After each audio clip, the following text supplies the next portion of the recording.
Good morning, everybody.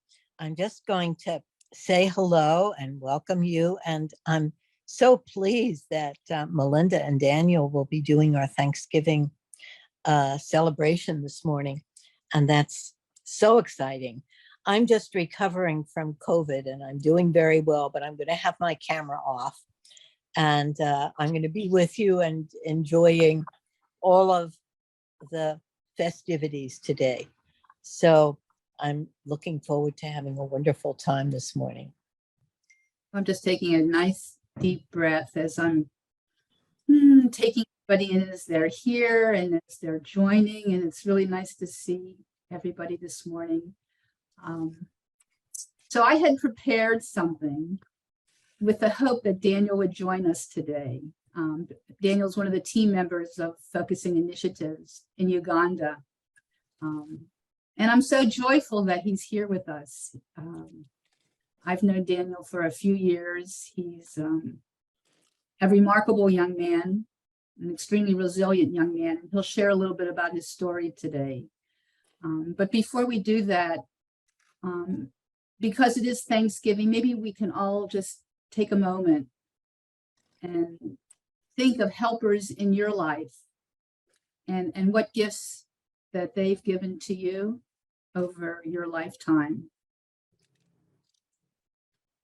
I'm just going to take one moment to acknowledge one helper in my life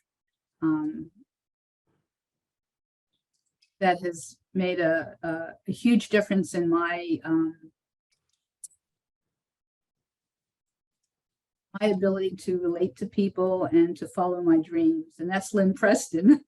Lynn was probably came into my life as a therapist when I was really struggling, when I was with the Institute and about to leave and trying to figure out who I was and all the shoulds and all the challenges that I was dealing with. And her presence and total acceptance of who I was and non-judgmental attitude. You know, it's like we talk about all this, but really to put into practice and to live this work is something else. And I think it was because of Lynn's presence that I'm able to do the work that I do today. And so I just want to really just express my gratitude and appreciation and love. Thank you. So I know over the years, I've talked about some of the projects that Focusing Initiatives has been involved in. And one that's really dear to us is a project in Uganda. And so I'd like to just have Daniel introduce himself and say a few words and talk about some of the gifts that have come into his life. Daniel, thank you for being with us. Thank you so much, Melinda. It's a pleasure to be part of the team today. My name is Daniel Ocen Osako. At the moment, I'm working with Focusing Initiatives International, doing a project on Better World for Kids, which is more of bridging intergenerational gap. You know, we have the elderly people and the children that we are working with. And it's quite interesting that we are doing what no any other person is doing. Just a little bit about myself, and maybe that would lead us into a much more longer discussion. If that's right, Melinda. Well,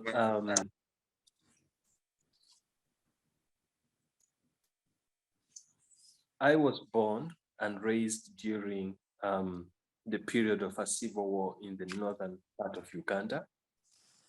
And at the age of 7, I got separated with my family.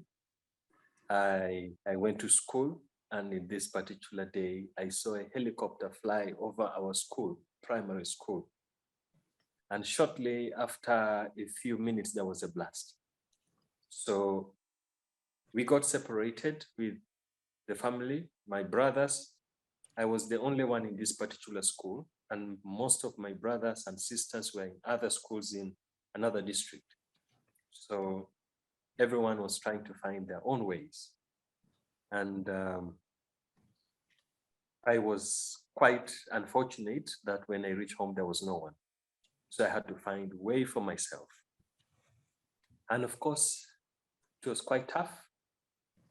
Through kind-hearted people, I was put on top of a truck because of the raid of the Lord's Resistance Army, which took place in the northern part of Uganda.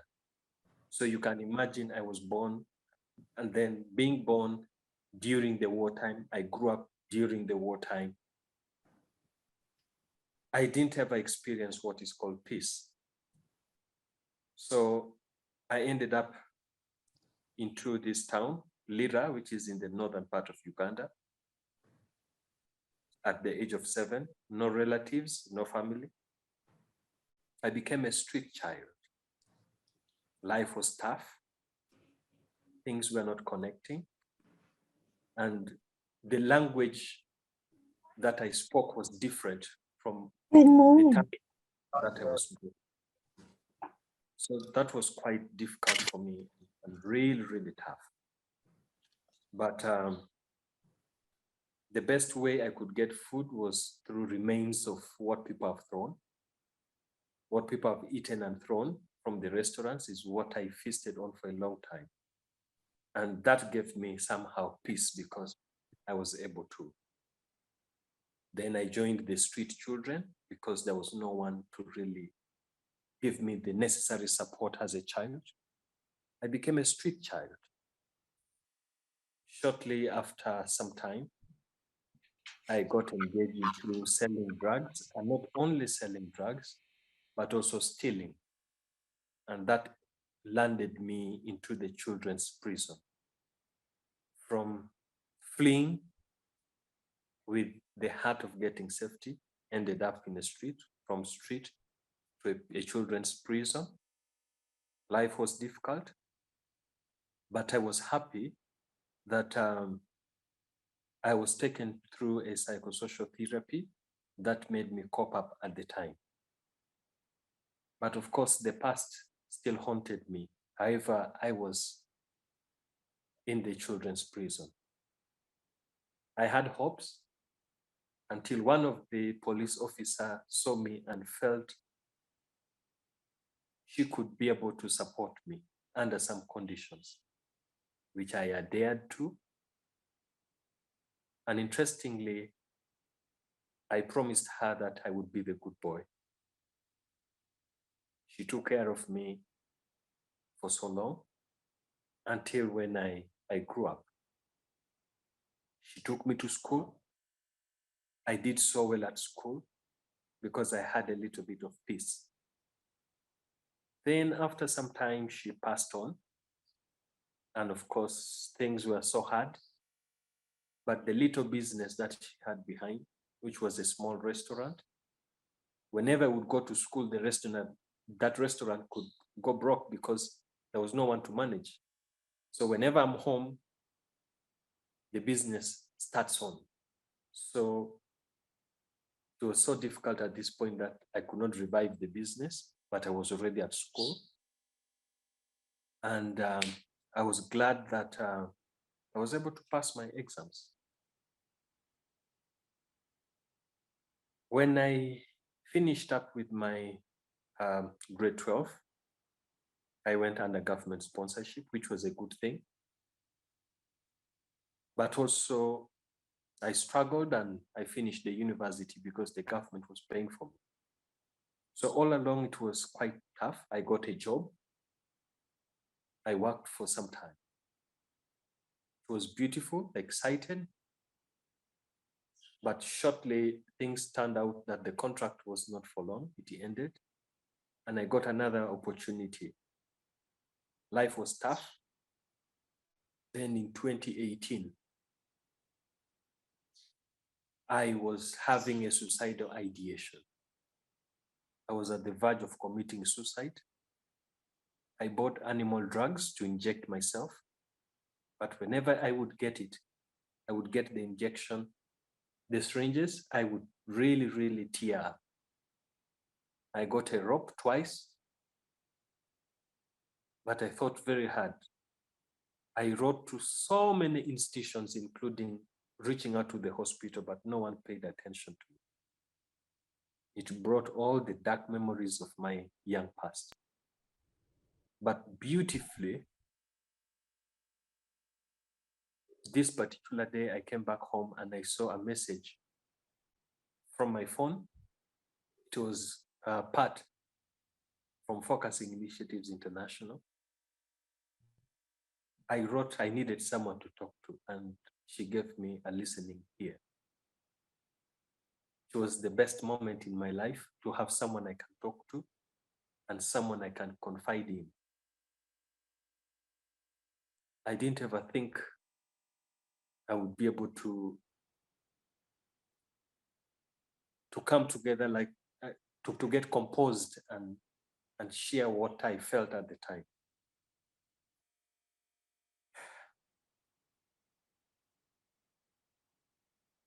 Six months after, I got strong and stronger. And at the time, I developed new skills, including focusing, that made me be a better person to date from 2018. I started doing focusing in the villages with other children, elderly people.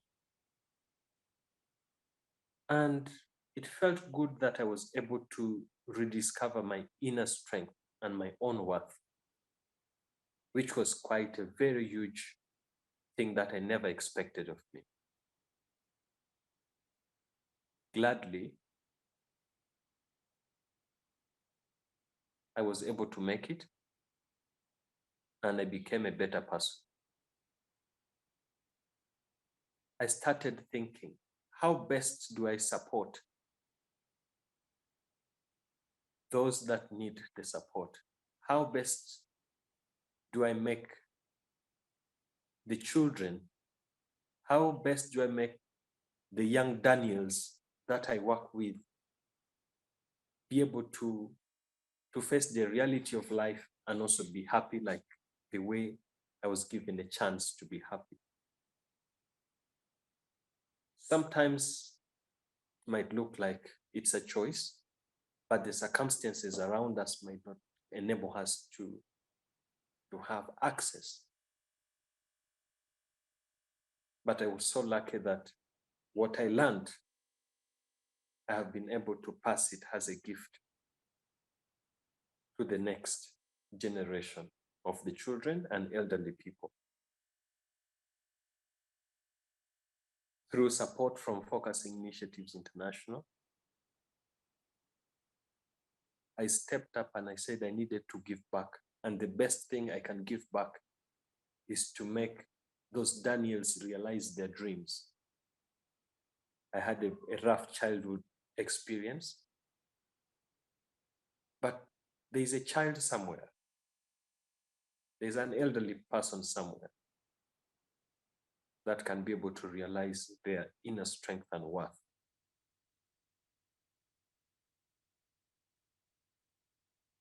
I stood up for it through support. And so far, over 650 children confide in me, which was the thing that I looked out for from Focusing Initiatives International. Now I have 650 children that are confiding in me. And whenever I get to the refugee camp, they're happy to share. The elderly people treat me as their own, and I've learned big lessons that I also transfer to the children.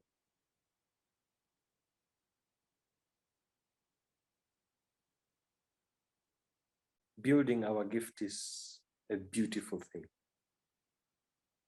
I'm happy we have 120 elderly people, both men and women, over 70 years. No one thinks about them. But we have the power, we have the ability to rediscover our own strength, we have the ability to make ends meet. And without much, we have been able to create a difference. Daniel, Just like, do you want to explain how the elderly are interacting with the children? yes, we have storytelling sessions, beautiful storytelling sessions that looks at cultural preservations, looks at conflict management. We look at positive discipline and looking at the culture, the African tradition society. We look at folklore, which is knowledge passed from one generation to another, which is through storytelling. And this is the beautiful thing that the elderly people are doing for our children. And the children have now confided also in the elderly people. And these are the people that no one cares about them. They only think about the youth. They only think about those within the productive age. But we are glad we are making a difference. And that makes me happy because at the end of the day, I missed my parents and they are my parents now. So the best gift is learning from them and giving back to the children so that the children can also be able to pass the same to the next generation. So that is the beautiful thing about the power of giving, and not only giving, but also the power of the gift of sharing. You know, being able to listen to our bodies. It's something that I never thought I would do, but it's happening. I wonder if we should pause for a moment and just sort of take everything in. There was a lot that Daniel was sharing, and I don't know if to say anything, or Daniel, if you want to say anything more in terms of, because you're, I mean, obviously you're showing how resilient you are and how you have gifts that you want to share with other children and the elderly. But I just want to know how this lands in people and what this, I think maybe just take a few minutes and let people share the lot that you just talked about. Melissa, I just want to thank Daniel for his vulnerability and sharing his story with us. It's been very, very powerful to hear what you're doing, Daniel, and I want to thank you. So one thing I will say, and I don't want to advertise our work, but it's an instance of what we do as an organization is we don't go to a certain country and say, this is what we can do for you. It's that sort of people come to us and then we sort of figure out together what's needed, but it's the local person on the ground that figures that out culturally.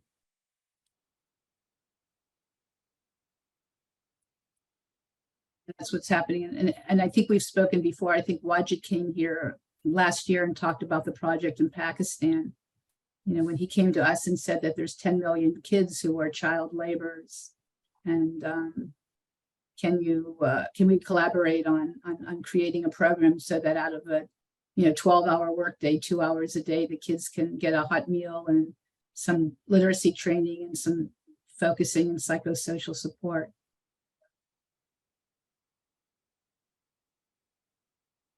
So we'll go back to this, but it makes me think about the gifts that each of us bring. For me also personally, I've been blessed. I think, when last year, when the United States took in 100,000 Afghans, so I decided personally to volunteer and help an Afghan family. And I saw that the resettlement agency was very good at providing the basics of food and housing and medicine, but they couldn't deal with the psychological, emotional well-being of the parts of the Afghans. I mean, that was just not in their capacity. And so I happened to meet an Afghan doctoral student. And when I told him about the work we do, he said, oh, you have to meet the executive director at the Center for International Education at the University of Massachusetts. And so we met him and talked about the work that we do. And we started collaborating. We invited the executive director of the Resettlement Agency, Catholic Charities, locally. And we started meeting monthly. We planned a program for the women because the Afghan women are home alone while their husbands are off working. And this is a culture that's very community minded. And so here the women are alone and they were suffering either home alone or with their children. So we created a program where once or twice a month, we bring all the women together and we created a women's empowerment project where we serve them tea and we get together and do a cultural orientation as well as have a focusing psychosocial support activity for them. So, and this has been going on now for over 6 months. So when I think about the gifts I have and what brings me joy is connecting people and networking. And I laugh because sometimes some of my edges where I'm critical of myself, like I'm pushy or something else. If it wasn't for that, these things wouldn't get done. And also I'm happy working with people and not by myself.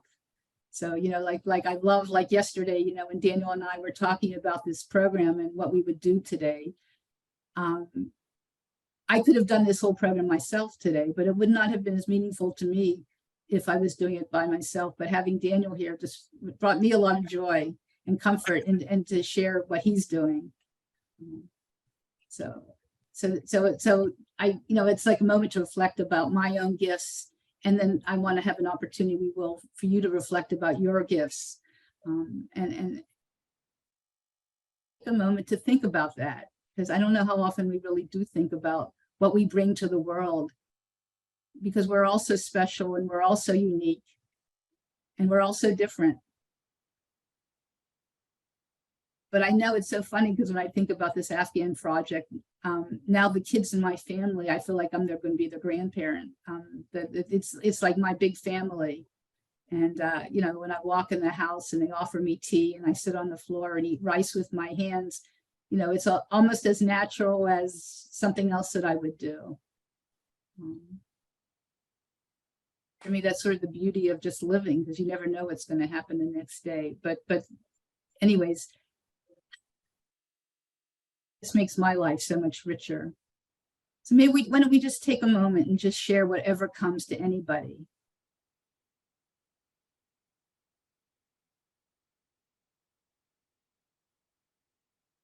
Well, for me, Melinda, hearing Daniel talk and just what you shared with us, it reminds me of the power of focusing and what we could do. And my time is very limited, but I wish that I could do more, like in the Latino community, particularly in the Bronx where I was raised. And I'm just thinking ways that I could do that. I mean, I could do that, of course, at the university. I have a diverse community there, but I wish I could do it with people that don't have that kind of access at all, you see?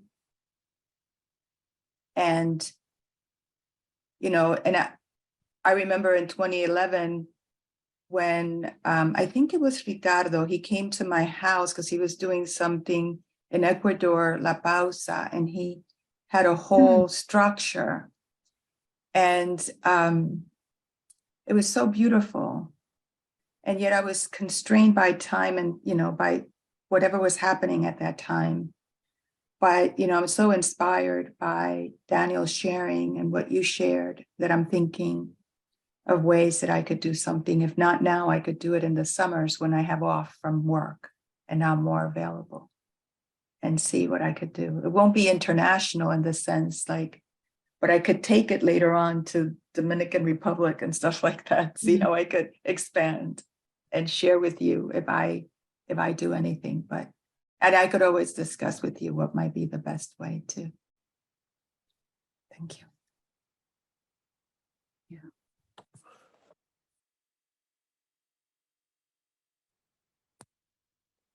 I just wanted to say, Daniel, I'm so touched by your story and by how you've turned, your struggles into something of such meaning and beauty.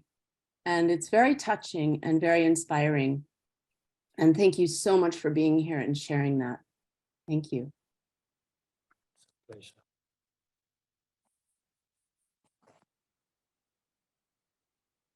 I want to say we're still trying to find ways to get the kids' stories written and out there so people, can actually see what's being done. This is sort of this project is sort of a very new project, and we're raising money for it, and we're trying to find people to help, as I said, publicize it beyond the focusing world. Because I think that's one thing. The other thing that we do is that it's a big world, and that we're not just talking to each other, but that this is the way for focusing to get known, is by doing this kind of work, because it's focusing and.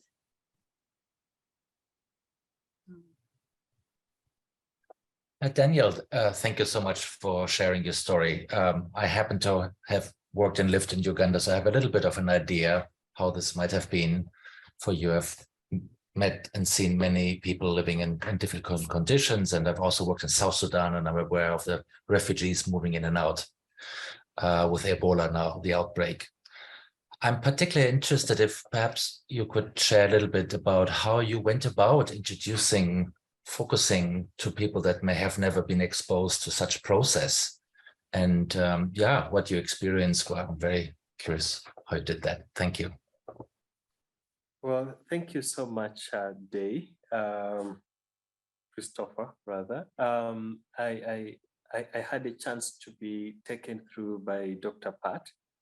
It was a very good series of sessions that she took me through.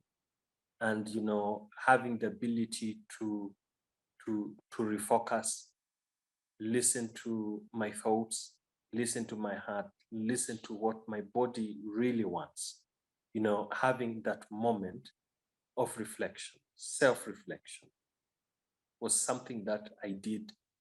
And I looked at the positive bit of it.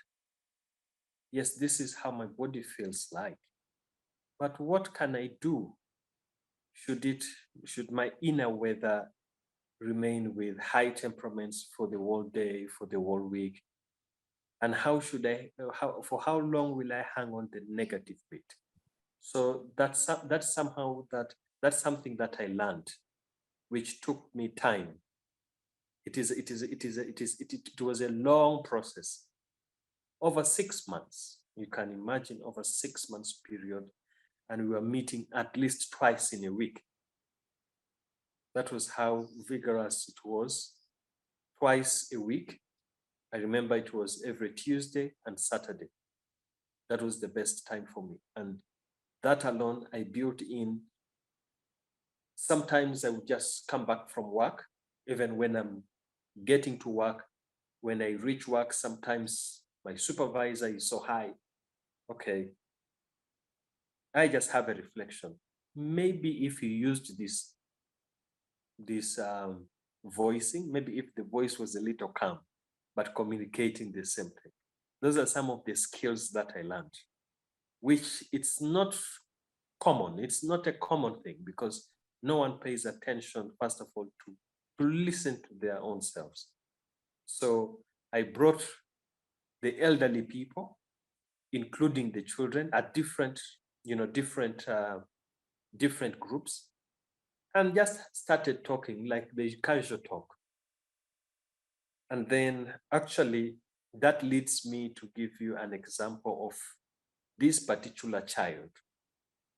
When I asked this particular child out of the group, can you help draw me what you like and what you dislike? Then this particular child draws an elephant stepping on the head of a human being. Now, other children were drawing flowers. Others were drawing snakes because they are afraid of snakes. Others were afraid of frogs. But this particular child drew an elephant stepping on a head of a human being. Then I asked why. She started crying. Then she tells me later, after having another session with her, that she's being tortured by her stepmother.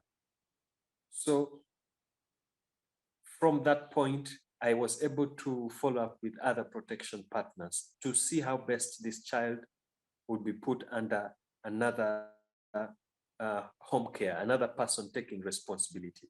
So the child was picked from the family where she was living because the father was hardly there, living with the stepmother, and given to another caregiver to take care of this child. Later on, she was much more happier, and she went to school. She played with other children, which was something that she was not receiving on the other side. So that's one of the gifts that I say that if I hadn't had an opportunity to take a step towards it, we never know where this child would have ended. So that is a process. And that has created the refugee camps in West Nile. Whenever I walk in there, they recognize me by names, and I'm always surrounded by elderly people and the children when I get around. And that is something that I cannot trade for anything, because someone's life is saved somewhere. And that's how beautiful it is.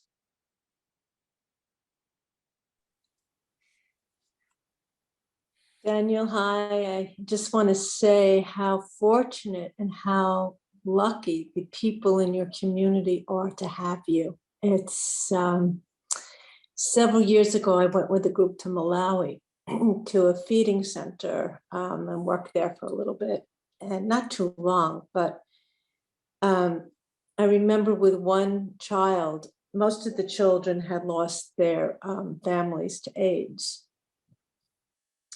And so most of the children were orphaned as well. Many of them were. And there was one little girl I connected to, and I started to do some work with her around her feelings. And what happened, I was not prepared. And listening to you, I realized that it would have been better for me to talk to people in the community first and get them involved. But long story short of it was that the child opened up about a lot of her trauma, and then the community shut it right down. And I felt terrible. I felt awful, because here she was confiding in me, and a flood of emotions came up for her. And they said, oh, she just complains. Oh, she's, a drama queen kind of thing. And to this day, I feel terrible about it. I tried to stay in touch with her, and she just did not communicate to me. But so hearing you, I'm realizing the mistakes I made, and that it should have been a step-by-step program. But again, and involving the community in what I was doing. But again, I just think what you're doing is such important, wonderful work. And I wonder if there are other countries that you're working with as well in Africa, or is it mostly in Uganda? Well, in Uganda at the moment, I'm working within the refugee camp, where we have refugees from South Sudan, Burundi, Congo. Mm-hmm. And then we also have those from Ethiopia, Central African Republic, and then some of them from Eritrea. So those are the categories, and all it's a big diversity, because we have more than 13 nationalities within a refugee camp of 165,000 people. So Wow. you can imagine what it looks like. Yeah. Mm. Mm-hmm. I just have to say that this is a modest program because our resources are very limited. So we're just trying to keep it going on a shoestring. So I think, right now we have $10,000 to try to keep it going. It's probably, a $50,000 or $60,000 program. I wasn't going to say anything now, but I will, that if anybody is interested in donating for this project, it would be, I would say that 100% of your donations would go right to Daniel in Uganda because we want to keep it going and supporting him. But I wasn't going to say that, but now that you asked, Lenore, if we're going to go to any other countries, we want to just keep this refugee camp Right. and Yeah, no, support I just- Daniel. Yeah. Right. And how would we go about doing? Maybe you can put that in the chat or I somewhere. will. Okay. Yeah, last time you put it in the chat, Melinda, I remember last time you mentioned it. But also, Melinda, I was thinking, but I'll email you. I have some ideas because we do a lot of community programs at my community conferences about community issues. And I feel Mhm. like this is something that would be wonderful to present on what you're doing. And, Yeah. you know, and Daniel's presence would be so enlightening and inspiring to everyone at our university system. So, And he has lots of stories. yeah. Yeah. So I'll let you know.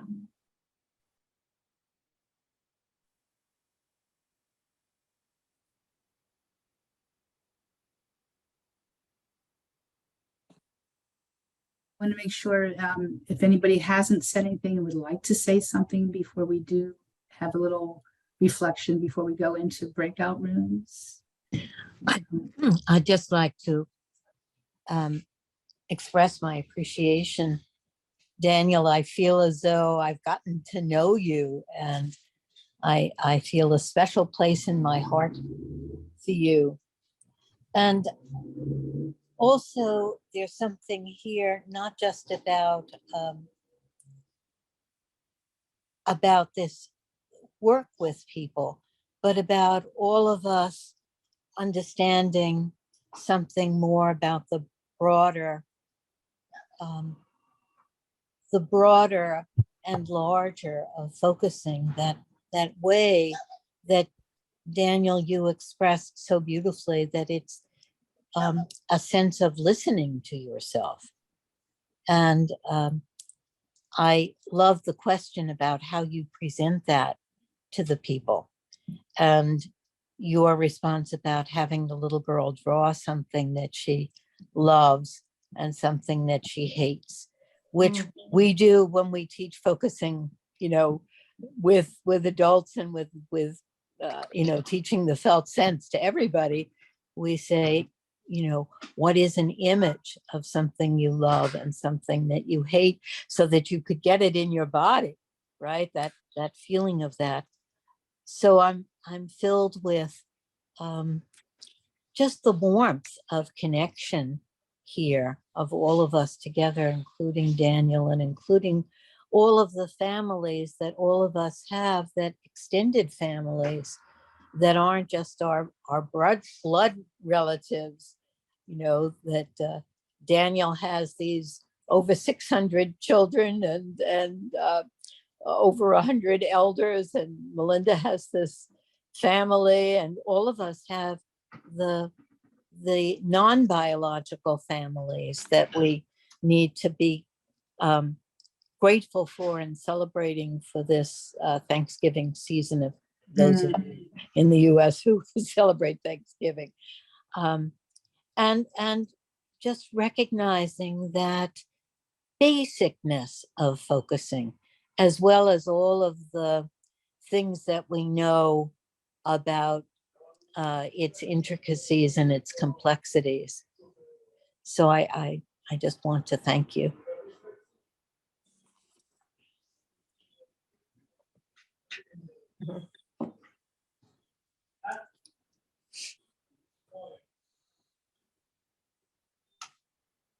Hi, everyone. Hi, Daniel. Hiya. I was reading your profile online yesterday, so it's lovely to say hello. And it's the kind of like the mystery of our world now, when we can connect so easily with Zoom. It's really good.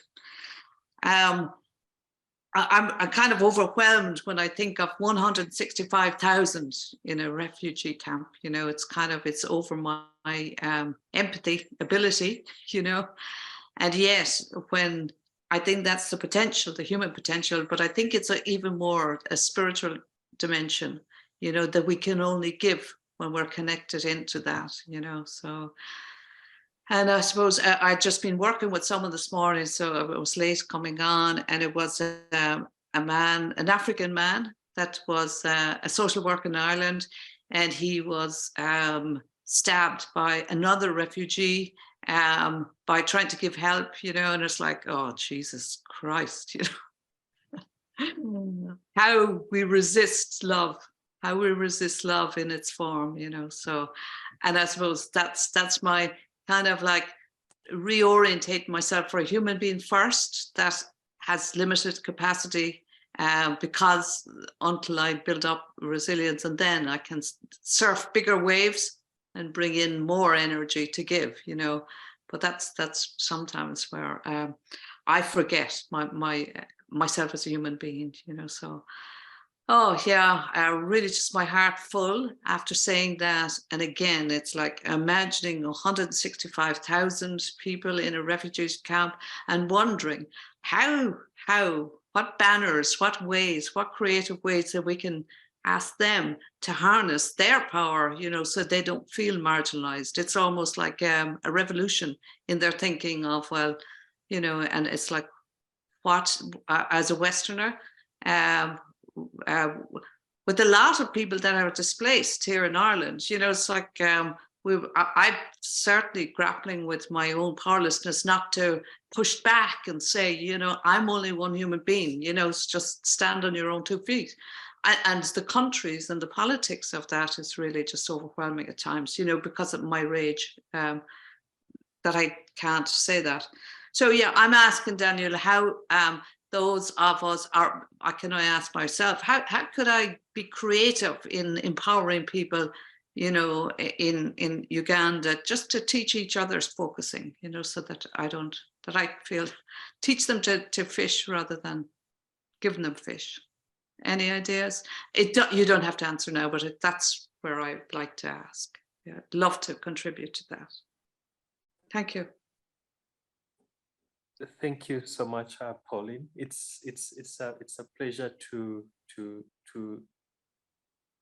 connect and also look at the world, you know, with its dynamics, which is a beautiful thing. And I'm glad that well, some of the places where we do our sessions, we have network issues because of inaccessibility. We are at the border of Uganda and Tanzania, and then also Rwanda. So also considering the fact that we have more new refugees coming from Congo due to the current war situation in Congo, the numbers have increased. It was actually 145,000, but it has gone higher because we are receiving more refugees. So it has pushed to 165,000. Now, the beautiful bit about it is the multiplier effect in the trainings or giving an opportunity to train. An example, if you're able to train me and other humanitarian agencies, we would be able to replicate the same knowledge where they are able to pass on to the next person, and that would be able to essentially create a difference. And I think that is also one of the best way. One of the member of Focusing Initiatives International, Dr. Pat, she has been very supportive also having trainings.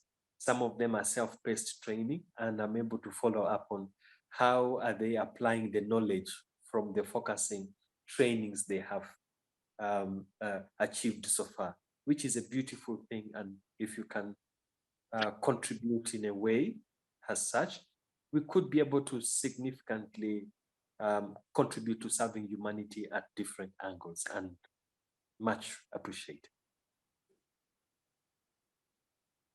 Thank you, Dalian. And it really just, I suppose, in some part of me knowing that I have faith that something valuable come forward by people wanting to connect with others. So I'm grateful for that. Thank you. It's a pleasure. So maybe this is a good time that we can go in breakout rooms and reflect. I'm going to give something, and if it doesn't fit, throw it out and do what feels right. What I was going to suggest is just think about your gifts, and it could be as a helper or in any context in relationship with another person, and things that you don't particularly like about yourselves at times, but it can become a gift anyways, or things that you don't notice about yourself that you take for granted that is actually a gift. So I think we're slowly coming back. And this is your time to share.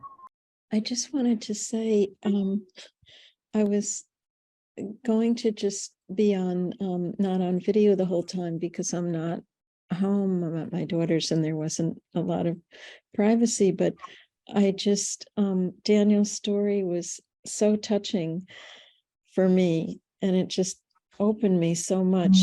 I couldn't leave. I just couldn't leave. And one of the parts, Daniel, that just I'm carrying with me is, you know, I've been involved in focusing for 2 years and done Gestalt and done other body work for sure, but like I'm still just learning about how to be in touch with the body. And like when you said that, Daniel, and you're sharing like of yourself and how that really led you in a new path, it just made me want to just go to another layer, whatever that means. There's something about the body where the cutoff is still profound in me. And I just thank you for reminding me of the importance of that. And how you can heal the depth of healing from childhood experiences. Such a blessing to hear you. And Melinda, just I'm very grateful for the work that you do. So thank you, and thanks. Stephanie was my partner. Just very grateful.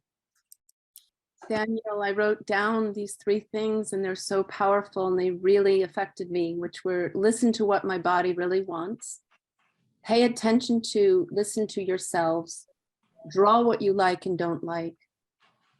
Just the powerful healing tool of those things really touched me. Thank you so much. You're welcome. Well, I'll share one thing that one thing I'm very concerned or sensitive about is Daniel's story is very personal. And so, you know, when I asked him to participate today, I didn't say that he would share his story, but just talk about the program. And it was his desire to do that. But I feel protective over him. Maybe I feel like a mother, that I don't want him to do anything that doesn't feel right or comfortable. But I just want to acknowledge your courage. Thank you, Melinda. So Melinda, are you saying that or asking whether or not Daniel would want it to be on YouTube? No, it was just for the program this morning in terms of Okay. how he would show up with you. Yeah. You know, I know all this about him, but it's not that I would want him to just divulge everything because it's a lot. And Yeah. I have a feeling Daniel feels our loving arms, not too tightly around him, but openly around him. I'm sure he feels that. Right, Dan?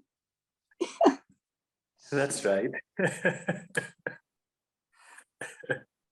Rose, I see your hand is up. Where are you?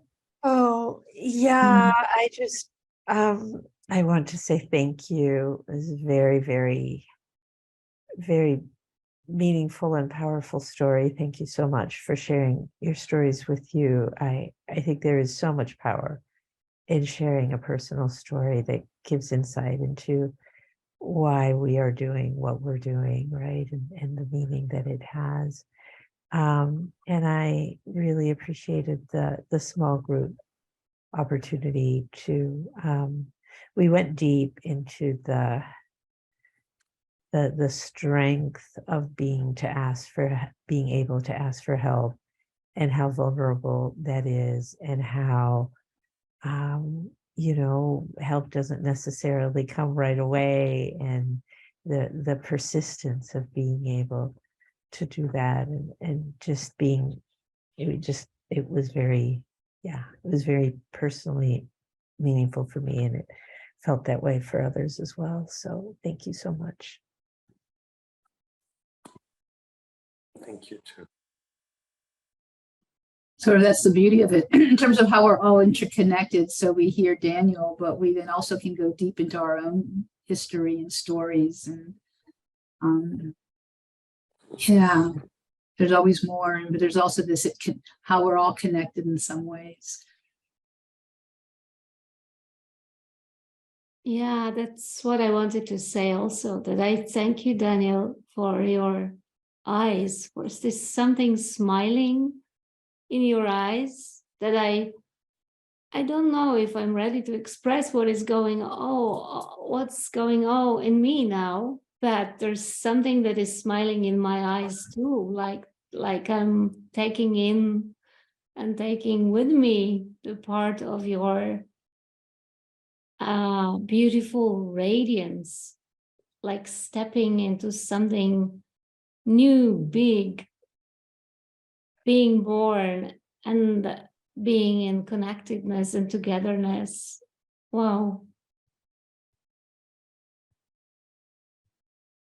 Sending you all the best, all the warmth from my heart. Thank you so much. It's beautiful to connect. That's the power of sharing. You have that radiance as you are connecting to Daniel. I felt that same way with Daniel's radiance, and I feel it with you as you respond to him, and others also, that the radiance is catching. Mm.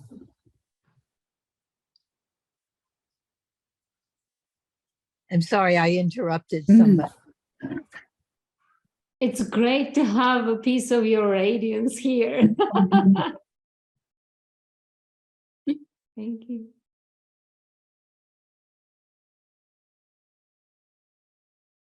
Yes, I wanted to say thank you, Danielle, for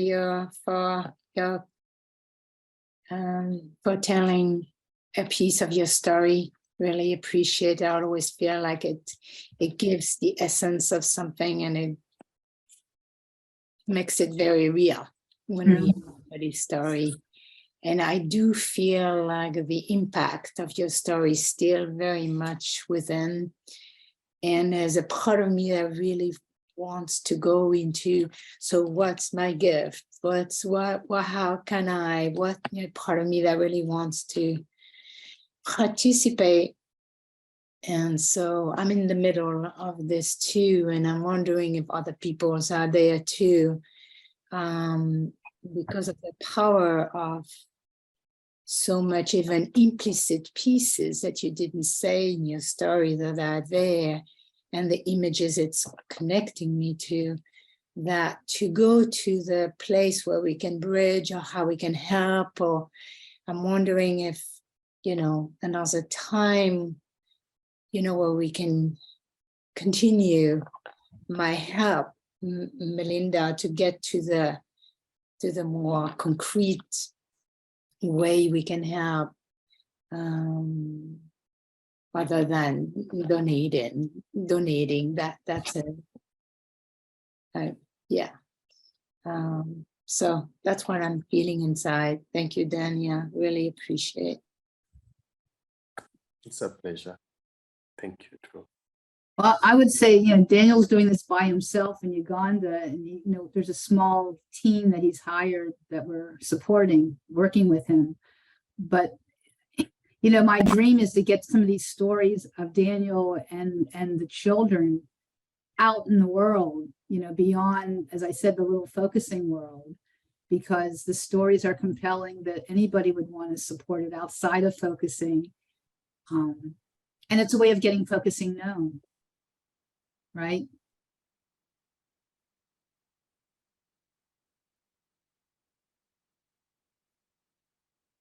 But when I meet, because we have weekly meetings with Daniel, and I feel so bad because I say we need this, we need this, we need this, and he's spending all day out in the field trying to keep the team together and get the program going.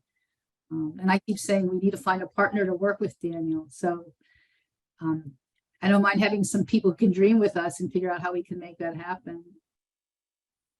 As Daniel left, he used to work for Reward Child, which was a major organization. I think they're headquartered in the Netherlands. And he no longer working with them and working with us, but large organization that was able, at least they had some resources. Well, I think that if there are people here who would want to write the stories of the children or in some way convey them from Daniel on video, on Zoom, that Sophie, that would be a wonderful thing for you to do, and other people too who want to help.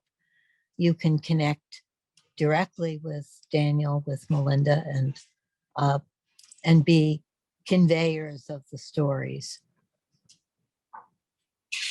Yeah, thank you, Lynn. I was even thinking of something maybe visual that could capture, but perhaps even, I don't know, I'm thinking of fabric reason.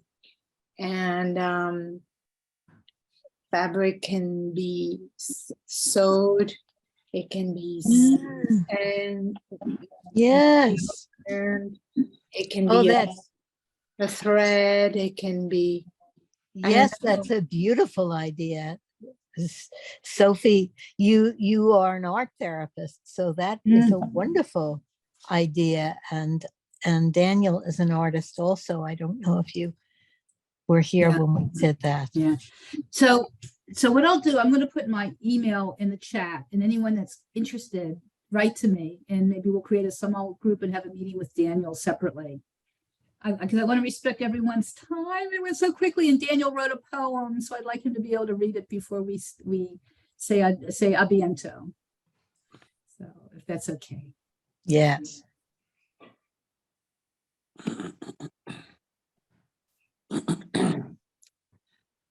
Thank you again, Melinda, and the whole team. It's beautiful to share always with the family, and this is my new family.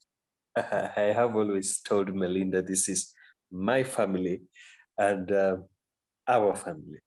So today I have a short poem which I wrote. I just slept over it, and when I woke up, I just had a one-time write-up, and this is how it goes.